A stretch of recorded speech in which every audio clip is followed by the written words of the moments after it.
I tried to get a job at Netscape and sent my resume in and tried hanging out in the lobby, but I was too shy to talk to anyone. And then I was like, okay, well, I guess I'll have to start a company because I can't get a job anywhere.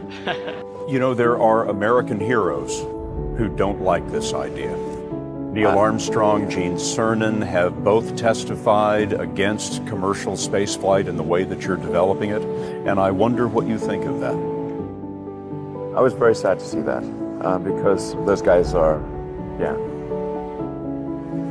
those guys are heroes of mine, so it's really tough. When you had that third failure in a row, did you think, I need to pack this in? Never. And first of all, I'd say starting a business is not for everyone. So generally, starting a business, I'd say number one is have a high pain threshold. That's it.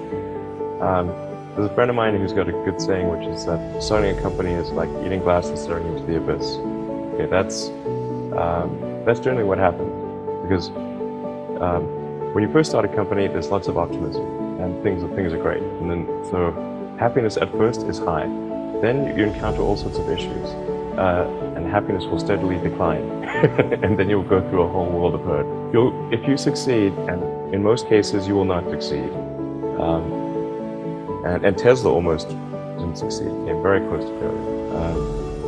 Then if you succeed, then after a long time you will finally get back to happiness. A lot of times, entrepreneur will come up with something which is only slightly better, and it can't just be slightly better. It's got to be a lot better.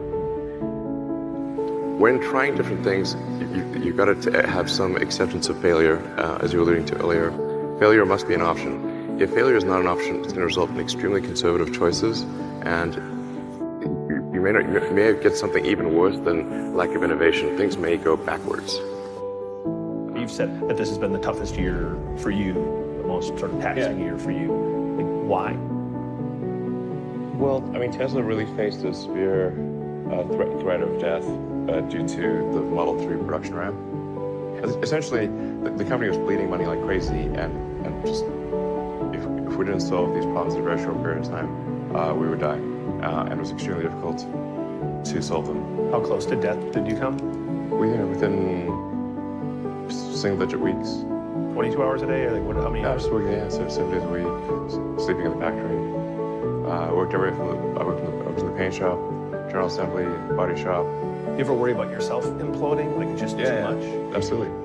No one should put this many hours into work. This is not good. People should not work this hard. They should not do this. This is very painful. Painful in what sense?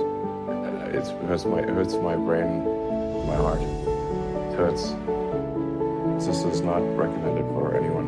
I just did it because if I didn't do it, then Tesla, good chance Tesla would die. If you're trying to figure out what others love, but you don't love it, it's really hard to make that great. So when you work on something, if you fall in love with it, that's a good sign. And then don't worry about if others do. If you do, others will. Do you see Apple building a car and that maybe being a threat to you? Well, I would encourage more participation by whoever it is to create electric vehicles. It's quite hard to do, but I think companies like Apple will probably make a compelling electric car. It seems like the obvious thing to do. Well, there's a ton of failures along the way, that's for sure. Like I said, as I said, for SpaceX, the first 3 launches failed, and we actually were just barely able to scrape together enough parts and money to do the 4th launch. If that 4th launch had failed, we would have been dead. So multiple failures along the way. I tried very hard to get the right expertise in for SpaceX. I tried hard to find a great chief engineer for the rocket, but the good chief engineers wouldn't join, and the bad ones, well, there was no point in hiring them. So I ended up being chief engineer of the rocket. So if I could have found somebody better, then we would have maybe had less than 3 failures. All you want to do, particularly if you're starting a company, you need to work super hard. So what does super hard mean? Well, when when my brother and I were starting our first company, instead of getting an apartment, we just rented a small office and we slept on the couch. And we showered at the YMCA, and we're so hot up we had just one computer. So the website was up during the day, 7 days a week, all the time. There are times when things don't go well, and then that's quite dispiriting for sure. And so then it's difficult to proceed with the same level of enthusiasm. But I do think the things that we're doing are pretty important to the future. And if we don't succeed, then we'll be certainly pointed to as a reason why people shouldn't even try with these things. Work hard, every waking hour. That's the thing I would.